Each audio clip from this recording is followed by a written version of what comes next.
All right. Hey, everyone. Really excited to have you join us today. We are here for discovering the art of the possible with legal service automation. I have with me here today with me as well, Scott Smalley from Telstra. So Scott, I don't know if you're still there. I can't see you on camera there. If you flick your camera on. Done. Hey. Hi, Evan, and hi, everybody else. Awesome. So, just really quickly, Scott is the innovative service delivery lead over there at Telstra. Myself, I'm Evan. I'm the co-founder and CEO of Checkbox. We're a no-code legal automation platform.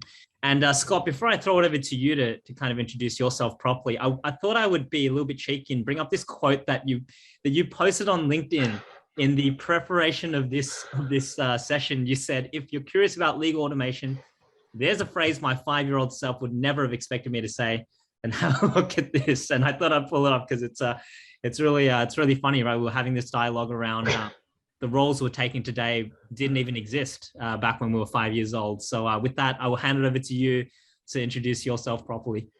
Yeah, absolutely. Just on that, I was speaking to my wife the other week, and we were kind of, I've got an 8-year-old and a 4-year-old, and we were kind of thinking, how are they shaping up as kids and where are they going to be? And I just gave up, and I was like, God knows what role they're going to be doing when they grow up, because that role probably hasn't doesn't exist today, and won't exist for another 10 years or something. You never know. And that's certainly the case with my role right now. It certainly didn't exist when I went through law school. So I'm a lawyer by background, and I've been in that industry for about 20 years or so now. Both at a range of law firms, and now for 10 years in-house at Telstra. So doing largely commercial contracting work. And I don't at all have a computer science background. I'm an interested amateur. And in fact, I was never the geekiest of my friends either. There were plenty of other people who definitely had their pocket protectors wedged in far more than I did. I just took an interest in it, right? And saw the way in which the legal industry was going, and sort of started to take more of an interest. And then a bit over a year ago, I got this role that I have now, which didn't exist 5 years ago, which is all about helping the lawyers. But in Telstra, it's a bit broader than that. I help the regulatory affairs guys and the government relations and risk and compliance to figure out different ways of doing what they do today. And a big chunk of that is automation. So yeah, that's me. That's awesome. And the team you're part of is called, and you were alluding to it, it's called SEAL. It's not, You're not in the Navy, you're not in some sort of aquarium. It's what does it stand for? Not anymore. Not anymore. I love to think of myself as being, the star of the Navy SEAL. No, so it stands for Sustainability, External Affairs, and Legal. But so it actually covers a few more business units than that. But yeah, it's a broader team than the legal team. We consolidated in Telstra a few years ago now to those larger groups. But legal is definitely a big part of it. It'd be a bit over half of that team. That SEAL team is like 300 to 400 people, I guess. And the legal team would be maybe like a bit over a third of that. Yeah. Awesome. Look, really, really looking forward to this conversation. Just to frame it for everyone who's dialed in now, there's quite a few of you actually. I can see trickling in now. The whole premise of this is really the art of the possible when it comes to legal service automation. I think what we've definitely observed as a provider of technology in this space is that a lot of teams are definitely interested in it. I don't think we need to get to the point of why you need to look at sort of automation and that's the industry's moved beyond the why. I think the challenge now is for the people who want to get into it, you don't know what you don't know when you start on this journey. And I think we were chatting about this, Scott, the other day as well. When you were first starting, it would be super helpful for someone who would be a few months ahead in the journey, like you are, to actually sort of explain what have you done with legal service automation, because often there's a very obvious first use case, but with a single use case, it's difficult to either stand up the business case or get like a project and a momentum going behind it. And even if you get the first thing out, how do you go on beyond that? So I think this webinar is really centered around, opening the art of the possible, sharing some of the things that you have done with legal automation, and really just traversing through the use case landscape. So kind of with that. Oh, sorry. Do you want to jump in? No, I was just going to say it's what you can. So you're 100% right. and even today, like very much today, I'm still always scanning the horizon, like, what is it that I can do? Because the big challenge is like, how is a bit of a challenge. How do I solve this problem? But like being inspired to do something in a new way that you didn't even know was possible to do in a new way is still like the big thing that exercises my mind. I'm still like, what is it that's sitting right in front of me that I just haven't turned a new set of eyes to and realized that, oh, actually, it doesn't have to be that way at all. I could totally do this in a different way. And because when you get, as you say, when you get started, particularly with technology that you don't know, you're not familiar with, nobody's trained you on it, you don't even know what it can do. So yeah, let's talk about some of that stuff today, because that's really important. But also the big thing that I suspect most people on this call are facing, it's certainly what I faced in Telstra, and that is that lawyers in particular often don't get a lot of IT focus. Often we're a cost center in a business. Often we're not, like if IT itself has a limited budget and limited resources, and when you go in to compete for IT help to build something for you, you often come off second best because you're not a sales team or something generating revenue for a business. So often you're kind of left off in a corner and like, oh, what am I going to do? I guess it's up to me. I'm going to have to do it now. And that's certainly where we find ourselves a lot of the time. And that was a big challenge as well. That's one of the things that I've liked about Checkbox actually, is that it's pretty easy to start picking up and using. And then once you're into it, you start to open your eyes.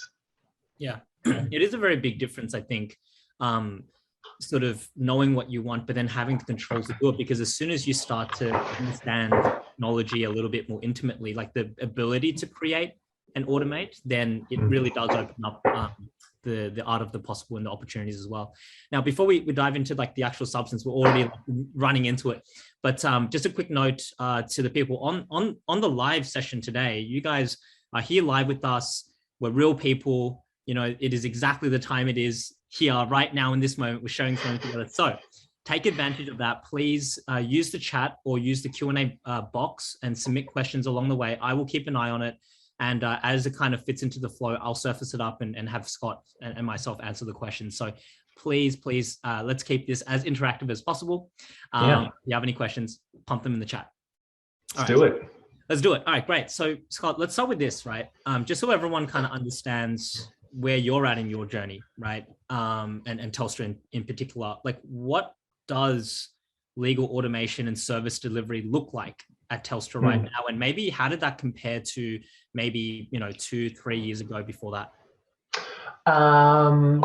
So it's getting better and better. And I think, so our management team get it. And so they're behind the drive to creating self-service tools and automation. So that, and I know in some organizations that's not always the case. And so to me, that's like a big threshold issue, is actually getting support from your senior management team to invest time in this. So what is our, so I guess it's been incremental, right? So we started off by having a team of interested, mostly lawyers who started playing around with some tools. And there's a small group of nerds like me who just had a natural interest in it and inclination to have a crack, and we did. And we built some early automations, and we can talk about some of those in a sec. And then what does it look like now? Well, we've centralized a little bit now. So that's kind of what my role and the small team of people that I work with do, is we try and we've got management support basically to say, okay, let's take this a little bit more seriously so that we have a team of people who can build up their expertise. They're not just playing with it on the edges in their spare time, 10 o'clock to midnight. And that enables you not only to get a little bit better at the skills, but importantly, and this is a critical part, I think, for any organization, it enables you also to invest in the maintenance of this stuff. Because once you set something up, that's great. But then if in 6 months the process breaks or the logo changes or there's something that needs to be updated and there's not somebody there to do that, this stuff sort of falls away. And you get that classic, it's sort of like going on a diet binge, right? Like you go through this wave of like, I'm really enthusiastic about this project, and then it falls away, and then you get another wave of enthusiasm. So having a team behind it helps to sort of keep it maintained at a while now. But yeah, what does it look like at Telstra? So we've got a small team, a very modest team that works on this. And we've got heaps of automations now. And we'll talk about some of those today with Checkbox. They're not all Checkbox. So we're a mostly Microsoft company at Telstra. So we use the Office 365 suite a lot. We've got a management system that's a separate one as well, and a few other sort of bespoke pieces. So there's a few tools at our disposal. And one of the things that I do is like, okay, I've got a problem. What's the right tool in my tool shed that I'm going to use for this? And we can talk about the Checkbox tools that I use at the moment. So it's all very sort of high level, right? Let's get down to brass tacks a little bit. Checkbox for me, the problems that it solves, that I think about it, at least at the moment, and Evan, you can blow my mind open with some other stuff I haven't thought about later on. But to me, I use it for like the tool that it's well shaped the problems that it's well shaped to solve are document automation, improving processes, and also surprisingly, I'm going to say legal advice. It's a little bit scary to say that you're going to automate legal advice.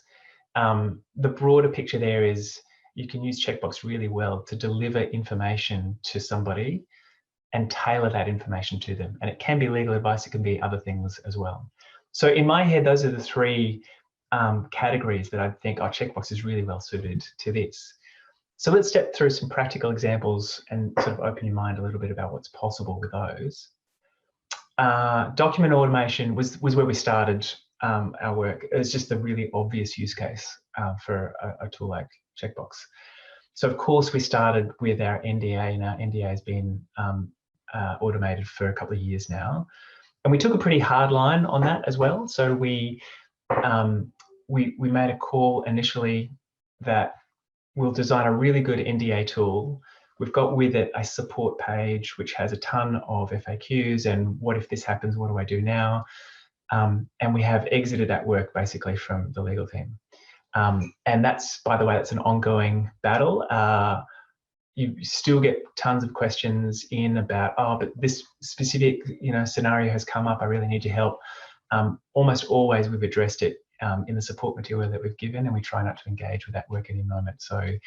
So part of the automation journey for everybody listening is not just create the tool, but you also need to set up the boundaries of what you agree you're going to do, and you need to police those boundaries over time. Otherwise you'll get incursion, and 6 months later you find you're back doing the same work that you were trying to get rid of initially. So NDA is a great example, but there's plenty of other, I call them low-key agreements as well. So teaming agreements we've experimented with memorandums of understanding, trial agreements, essentially the early stage agreements that don't have that many variables in them. They're fairly easy to fill out. The legal team has not really handled purchase orders and statements of work. We've got a separate team in Telstra that does that, but those would also be prime candidates for document automation. And really what you're trying to do there is for document automation at least, what you're trying to do there is say, what's a use case where it's relatively simple, there's not that many variables that go into it, and you're not going to engage in a lengthy set of negotiations. Once you start getting to a back and forth of negotiation, then it becomes really hard to automate that process, or at least to do it well and efficiently. So what you're looking for are documents where that doesn't happen that much. It's pretty much fill out the form and you go to move to completion pretty quickly. So we've done tons of document automation, and there's no question that has saved us lots of time.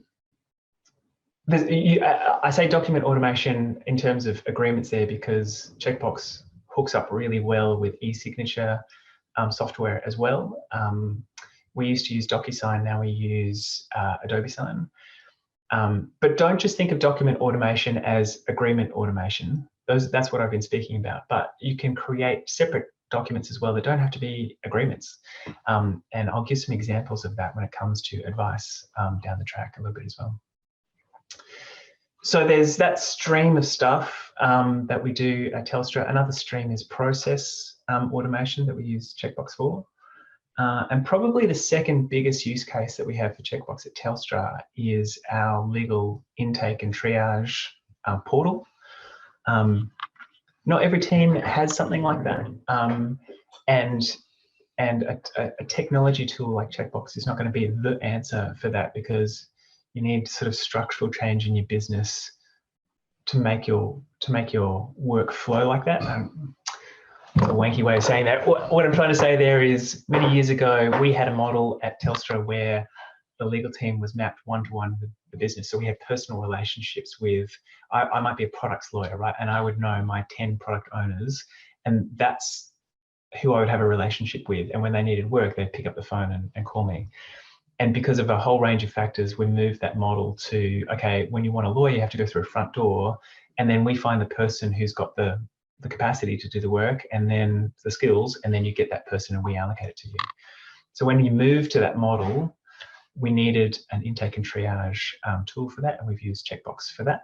And that works spectacularly well, actually. And it is a huge, it's probably our biggest use case of Checkbox at the moment. We can talk about how we evolve that over time, because you don't need to go big bang. You can sort of work your way into it, but we can come back to that in a second. So that's process. It's a form of process automation. Like, somebody needs something, I need information from you to know what you need. And that's a perfect example of using Checkbox. And payment approvals and processes are also another good example. We've got a few of those at Telstra as well. So that's essentially where you've got things like, we think a payment needs to be made to this party, but you're not sure whether they meet the criteria for that. So you go through a process of checking the information. You might send it off to somebody else to get approval to say, yeah, we've got the right information, they meet the criteria, I approve payment, away you go. So there's a payment processes and approval processes are well suited to Checkbox as well. Evan, you and I were speaking about this the other day, but a great example, if I want to get specific for a second, a great example of this that we did a little while ago was when COVID hit initially. For our enterprise customers, we set up pretty quickly a payment assistance program for enterprise customers who couldn't make their bills in the way that they were before. And Telstra said, okay, well, we'll give you some payment relief, and it looks like this, A, B, C, D. But what you qualified for and whether, in fact, you qualified for it depended on a handful of factors. And this was moving really quickly. I mean, all the lawyers on the call will know this. COVID was a crazy time when it hit, and everything was moving super fast. And there was a real risk that our sales agents were going to tell our customers the wrong thing and give them payment relief, give them the wrong payment relief, or not give it to them when they did deserve it, or whatever. And there's the risk of misrepresentation and financial, all sorts of stuff, right? And so traditionally, we would have handled that by creating a package, a training package. We would have pulled in all the sales guys, and we would have done a training session for half an hour and then hoped that it worked.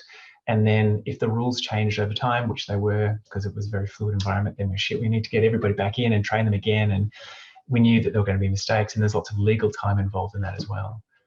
So instead, we built an app for it with Checkbox, and it was really simple. I spoke to the guys who came up with the program. We figured out what the variables are, like what are the 5 things that you need to qualify for this assistance. Depending on those, you then get one of 3 or 4 different assistance packages. And so the experience for the sales guys was they log into the app, they put in, here are the answers to the 5 variables, and what they get is a really clean, simple one-pager on, yes, your client qualifies for this type of assistance. Then, and not only does it say, what you get, but it also can deliver other information like, here's a hyperlink to the way that you start that process. Here's how long it's going to take. And not only that, because the assistance programs were changing over time, I could just jump into the app and change the rules so that as new requests came through, they got updated automatically. And it was really simple, really clean, removed tons of effort from the legal team and made sure the right information got out. And I built it in an afternoon. Like, it was actually incredibly fast to do as well. So that's process, making sure that process happens. That's a second category. I feel like I'm talking a lot here. Let me just finish with the last one, which is let's call it provision of information, the right information. But I'm experimenting a little bit with legal advice here. There are categories of question that we get asked in our legal team, and all legal teams will be the same, where 80% of the questions are, if you pick your category of question, right, 80% of the questions come out with the same answer, or you as a lawyer need to know half a dozen things, less than really, like a handful of things, but to know the answer to the common questions. An example of that for us was product exits. So when a product's owner we've decided, okay, we're going to take a product out of market now. Before you do that, you need to know, do I need to give notice to customers? Does it trigger termination rights or early termination charges? How much notice do I need to give? What form of notice do I need to give? You can predict the questions, and you know the inputs you need to answer those questions to a reasonable degree of accuracy. So I experimented with figuring out what's a way in which I can ask the right questions. And then if I know that this is a low risk area to give advice on, we figured out a way to say, okay, product owner, you've just answered half a dozen questions for me. Bang, here's your advice.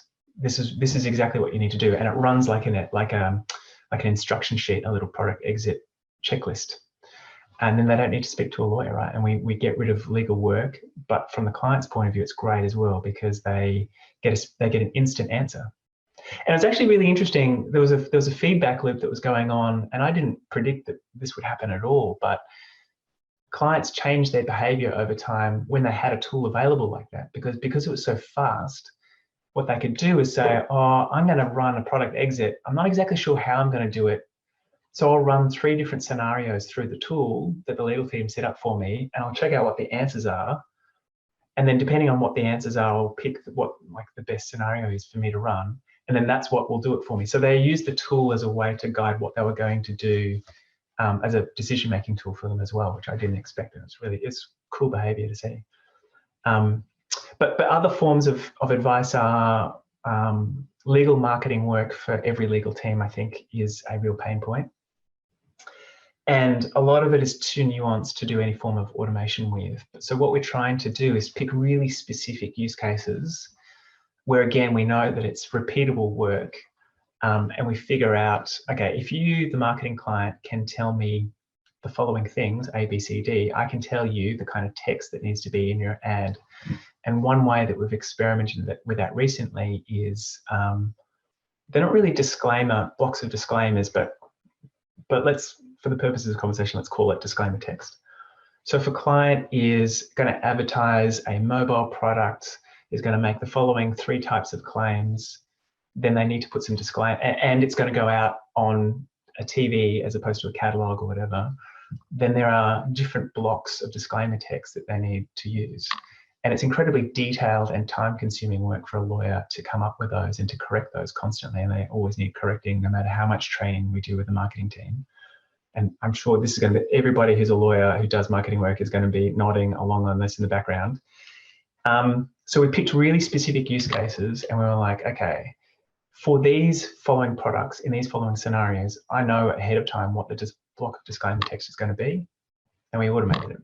And so the client just comes in, they put in the information, they instantly get text that they can cut and paste into their collateral.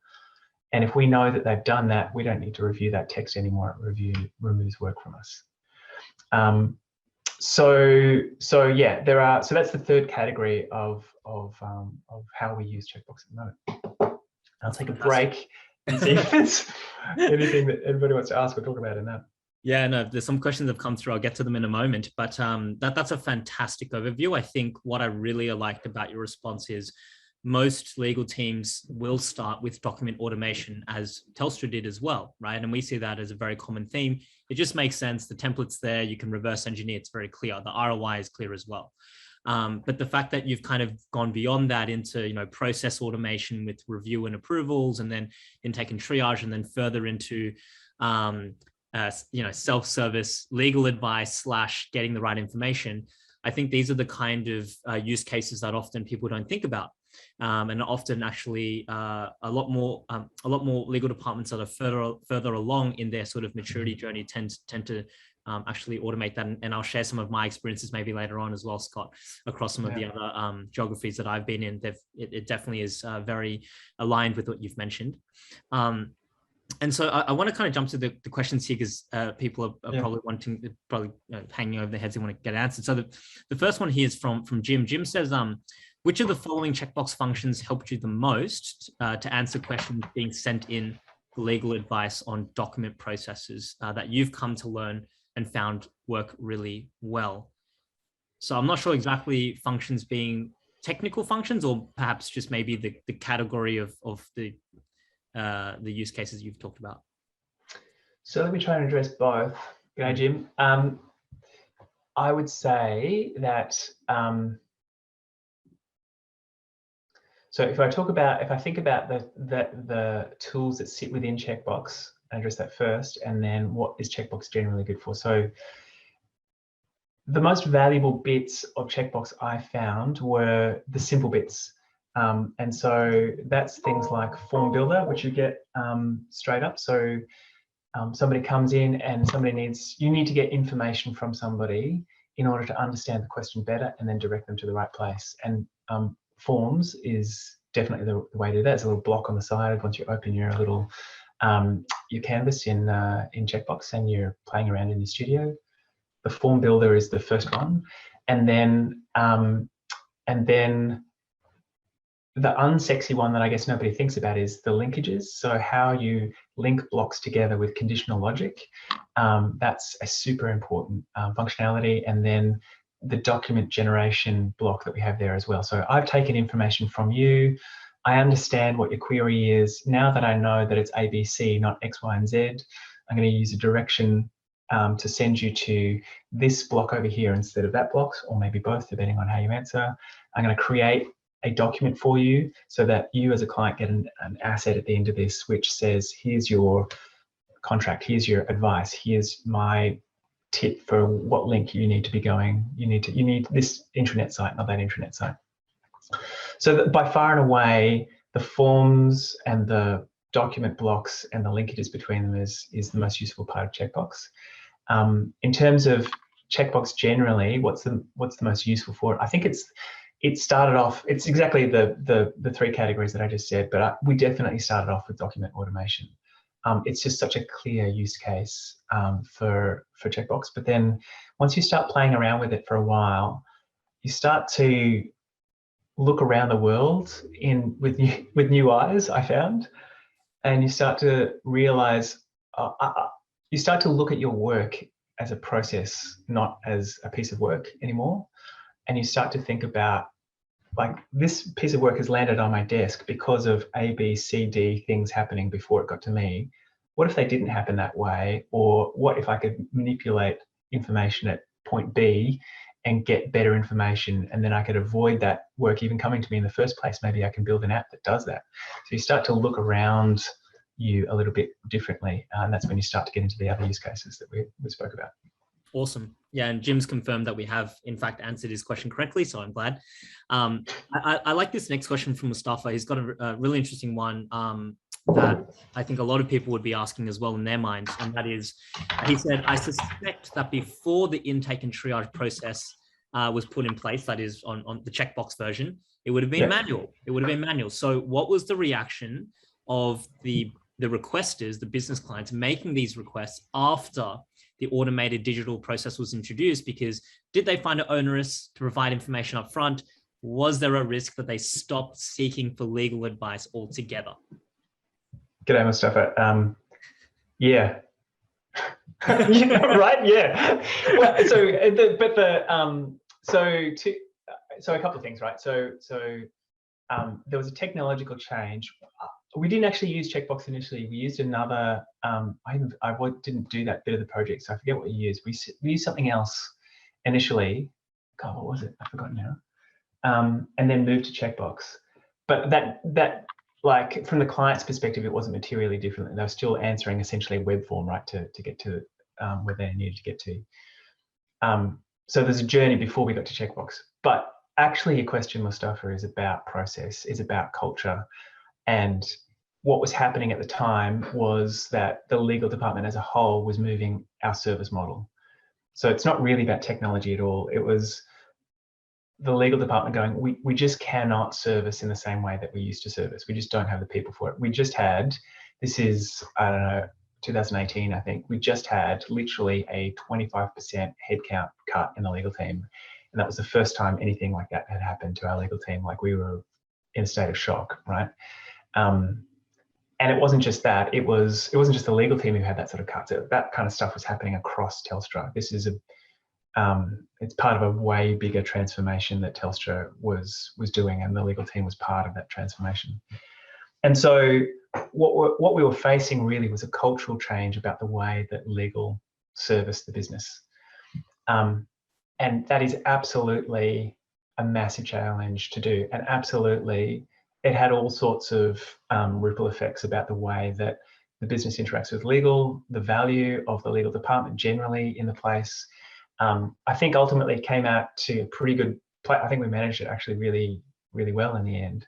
But it wasn't about the technology. It was about, oh, I don't have somebody dedicated. I don't have a hand servant anymore. Like, that was a change management process we had to go through. And it was assisted, for anybody else who's out there going, oh, how do you get through a period like that? We were materially assisted in that process, I think, by the fact that everybody was going through the same thing at Telstra.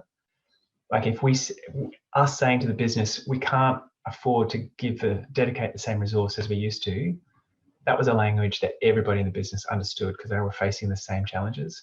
And our HR department, our IT department, they're all doing the same thing. They're all changing their business models. So that helped us a lot to get it over the line. But if I abstract your question, Mustafa, in a very lawyerly way, change your question and answer a slightly different question now, and that is, the point that you're raising is about change management, right? And that's whether it's a triage system, whether it's document automation, whatever it is, a big part of success of whatever thing you're automating is going to be getting people on board initially, and that means finding ways to communicate it, to communicate what's in it for them. And if they don't see that, if they don't understand what's in it for them, they'll always resist it. So that's a massive part of launching. Before you launch the technology, you've got to be clear on the why and the who upfront. Absolutely. Look, the questions keep streaming in, so I might keep following the role here. So this question's from V. V basically said, V, like the letter V? I'm shortening the name. They may not want to be revealed. So, okay. yes, right.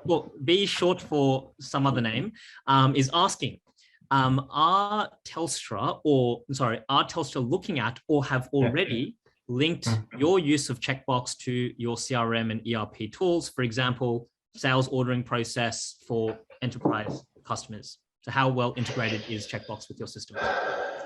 Hi, V. Not at all at the moment. So we started with Checkbox doing, as we said, the minor document automation stuff. So creating, let's call them the minor agreements that we deal with. Our use of it has expanded in the legal department, and then there is one or two other departments in Telstra that started to use Checkbox as well. When it comes to a CRM system, I don't know if Telstra's used. I'd be interested in comments from people about this. I suspect Telstra is a bit unique in that we don't manage contract lifecycle management. That's not a service that we do in the legal department. I couldn't even tell you why. It's probably organic, but we have a separate team in our enterprise sales. Our enterprise sales unit has its own contract management team, many of whom are lawyers or ex-lawyers or legally trained there who do that. So they own the CRM over there. Our procurement team has another one. We've got other ones for our property team that handle contracts. But like, it's quite distributed and, in my opinion, pretty inefficient as well, and is a classic symptom of a massive organization that organically grows up and does its own things, right? So it's not super linked in, V, to answer your question, to a CRM system, but it could be. And certainly we've worked with, if we're talking about integration, the legal department does have a matter management system. So once you have once we've accepted a piece of work, we create it as a matter in our matter management system. And that takes the legal work, that manages it from when the legal work starts and finishes. The contract, of course, may go on for 10 years afterwards, but our legal department doesn't manage that. But Checkbox is integrated with our matter management system. So now when clients write to us and say, I want you to do a piece of work, and we use Checkbox to really triage down to what exactly is that piece of work and what's the team that's going to do that for you, that automatically then creates a matter in a matter management system. So that integration is there. Yeah, I think, V, to answer your question, I think it's possible, but we haven't done it largely because of our left hand not talking to our right hand in Telstra because we're so large. I mean, I can kind of add some color to that, not obviously about Telstra in particular, but a lot of the customers we work with. And what I've seen, actually, there's a trend because I've spent the last few months, as you know, Scott, in the States, working with many legal operations teams there. One of the biggest differences actually is how important integration actually is over there for workflow automation tools. Like they describe it often as the connective tissue between their processes and systems. And so they'll very frequently, almost unanimously will want some sort of CRM integration, right? Whether that's Salesforce or otherwise, but it's sort of like launching contract processes or intake processes from an existing system, so that it's sort of native to the workflow that their business users are already in. And so it is definitely something that that market. I can see that, Evan. Geez, I can see that because the problem with working at most organizations, if we've got a lot of in-house counsel on the call today, I think everybody will sympathize with this. When it comes to doing anything in IT, it's often such a complicated environment to be in because there are so many different IT systems. Often it's a complete patchwork that has grown layer on layer over the years. And so trying to make any one change to something just feels like there's so much inertia to it because it has to, how does it talk to all the other pieces of system? And it's not just an IT level, it's in process as well. So it's like if I want to do a contract management or contract lifecycle management system, it then has to, it's not just the IT integration, it's like who are the people who are in the process, who are talking to the clients, who are negotiating the contract, who are then managing the service levels afterwards, who are then managing billing, who are then managing complaints and are we living up to our SLAs? Like all of that needs to tie together, but they're all spread across the business using different IT systems as well and different processes. So it's often super complex. And what that means is, so I can see the need for integration, and we definitely need that here as well. And it doesn't surprise me at all that in the States, if they're a few steps ahead of Australia generally, they're at that stage of like, oh, it's great that you can do this, but how is it going to work with everything else that's working in my system? And I think it's making me think about this in a new way, Evan, actually a little bit, because that's probably shaped the way that our journey has worked at Telstra when we come to automating things. Because as a lawyer and not as an IT guy, I don't have the agency to go out and make a massive IT change across all of Telstra. Sure. And so I'm like, well, what can I do? What's the sphere of influence I can actually have an impact in? And it's the legal work that I do and my team does. And so that's why you start small. It's like, what can I control here? And that's why you start with little agreements and do document automation and then build your way out from there. Yeah, completely. Absolutely. And there's one more question here from JC, getting into acronyms now and letters. But JC says, with the tool, I think they're referring to the intake and triage tool, yes. How is the allocation done, basically? Is it is allocation automated? Or do you have someone clearing the legal inbox and assigning the work to lawyers? I've personally seen both models actually work, even in a tool like Checkbox. But how do you guys do it at Telstra? So it's not an IT question. It's like a workflow question. It's like how is it that we've decided to run our people and our work, and then we make the IT do what we've decided to do. So JC, the way that it works here is, well, actually, I'll take one step back. So when we started with a triage tool, it was pretty broad chunks of work that we identified. So we started like everybody knows what they do, but it's not like we had a super detailed service catalog or anything of, okay, here's all the stuff that the legal department does. We just weren't that sophisticated in actually sitting down and defining what the work was that we do. So when you then create a triage tool, it's like, oh, well, how do you define what we do? So we started off at pretty chunky kind of levels. So what that means might be I've got a dispute. Okay, great. There's like thousands of types of disputes. Or I'm negotiating a contract, right? And it's really broad categories of work that then land with a team, and then you've got to work out within the team, okay, let's understand this work a little bit more, and then we can allocate it to somebody. And that was fine. Like, that's part of the way in which we worked, is we started off at really chunky levels. And as we learnt what work was coming through, we were then able to refine the Checkbox tool that we use for intake and triage. And now we're pretty granular about what kind of work it is. We can identify it down to a pretty small margin. And then that means that we're in a pretty good position to allocate it to the right team. JC, to answer your actual question, we use Checkbox to understand what the query is. If it works well, we understand not just what the legal question is, but we understand how much work might be required to do it. We understand what kind of priority the work is for the business as well. And then based on that, we hand over to our legal matter management system, which is a totally different piece of IT. And that creates a new matter, and that matter sits in a queue. And then it's up to the lawyers, and that queue is broken up into teams. And so if I work in a team, I look in the queue for my team and I go, oh, a new matter has landed, and I'll just pick that up. And we try and create a culture in which people proactively go there and find their work, so they pick it up proactively. But people get busy, and some things sort of sit there without being picked up. So yeah, we do have people who do sweep ups over time and go, oh, this one hasn't been picked up. Who's got capacity to do it? Very cool. Awesome. Thanks everyone for the questions, by the way. These are fantastic. And This is why we didn't rock up with any script or preparation. We just came, just gave our... I had a tap dance prepared to go just in case, Evan. You may not have been prepared, but I'm ready. Yeah, I had a stand-up comedy script that just in case, yeah. But awesome. Look, we're getting close to time. So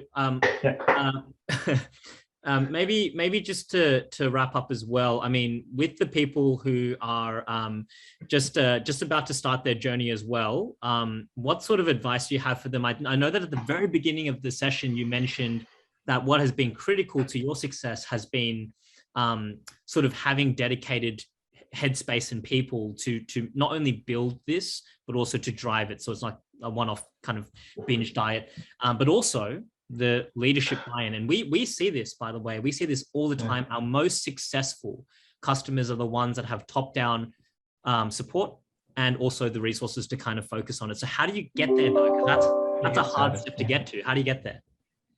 Do you know, I'm going to judo flip that question a little bit, Evan, and say it's not critical to success. It's critical to success at scale, I'd say. And so probably the biggest takeaway I have from all of this is don't feel as though it's so overwhelming that you don't ever get started. Like, the most important thing is momentum, and you get momentum by biting off small amounts, doing something, moving on to the next thing. So we didn't start with like dedicated teams or anything. As I said, we started with a group of people who just naturally like this kind of stuff and who were interested in it. And we had a crack, right? And so if you're interested on the call about, what do I do now? Just start with one project. Just start with some work that is a pain for you and that can be done better. You're looking for things that are repeat, that are predictable, and that you feel aren't super high value for you. They might be for the clients, but not necessarily for you. And then start exploring what's a way that I could just take that specific piece of work and automate it, or at least semi-automate it. And then don't even focus on trying to measure it, right? You just start with what's local to you. the next phase, I'd say, once you start to get, and it's addictive, right? When you see that you've solved the problem with your own hands, it's really, I found that anyway, really inspirational. It gives you energy to look for other things. And then kind of the next evolution, I guess, is when you start seeing a few things that you could do, you need to then prioritize what you're going to do. So then you start thinking, okay, well, how am I going to measure success here? What's the bang for buck? If I invest 20 hours in this process to fix it, am I getting that back over time or not? So then you start looking at how do I measure my success over time? And then once you start getting some measurable success happening, that is the fuel for senior management buy-in. If you can go to your SLT and say, I've automated this process and it has saved us, 60 hours this month and, X amount of hours over 2 years. That's the language that a leadership team listens to. Once you then have their interest, you can then start to try and leverage that into dedicating resource, because from their point of view, nothing is for free. If you're a lawyer doing work that's valuable to the company, if I take you away from doing that legal work to do automation work, I want to see that I'm getting some return for that. So if you've got a language there, you've got some data to back that up and say, trust me, it's going to work. That's how you start to get a bit of a team together. And then if you do have dedicated resource to it, then you're off to the races. And that's the game changer for me, because, as I said, number one, it enables you to, you can, if you don't have dedicated resource, you can get results. You absolutely get results, right? But the problem is it sort of trickles along slowly. Once you have a dedicated team, that enables you to, one, centralize your skills so that you can do automation faster than you ever could before, because you get the technology, you can do it pretty quickly. You can get better quality and fancier forms of automation as well, because you're in the tools more, you can exercise more of its functionality. And lastly, as well, it enables you to maintain those things over time. So you get consistency of performance over time. You don't just get these flare-ups of brilliance and then it goes quiet and then flare up again. You get a consistency of good performance. And that's what a leadership team looks for, I think. That is such a good answer. That is such a good answer. And you know what's really crazy? As you were describing it, it actually made me realize it's actually very similar to building a startup. Because when you build a startup, you don't get given the funding, right? You just start with almost nothing, and you need to kind of, create these little proof points and build momentum. And if you thought about where you had to go to raise, $10 million to build the company and the software, you wouldn't start at all, because that's just you take like an incremental step, you get the proof points, and then you get more and more and more. And that's, so as you were describing it, I was like, man, Scott's literally describing my life right now.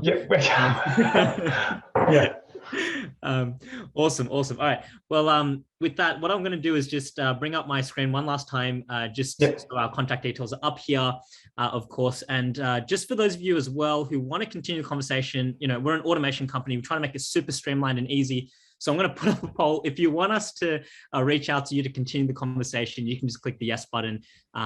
Keep it super easy and simple. Otherwise, Scott, you have been fantastic. I always learn so much when I chat with you, and I'm sure everyone here on call has learned heaps as well. So if you can all join me in a virtual, we can't hear you, but join me in a virtual round of applause for Scott. It's a pleasure, everybody. Thank you. Yeah, I love talking about this stuff. Yeah, no, you've been incredible. So thanks for your contribution, and thank you for your value. And look, everyone else, thank you for your time and trusting us to take up to 50 minutes of your, I don't know what day it is, whatever day it is in the week. Thursday, yep. Thursday. Otherwise, have a fantastic rest of the week, and we'll catch you soon enough at the next Checkbox webinar. Thanks, everyone. See you later, everybody. Thanks for your questions. Yeah. See ya.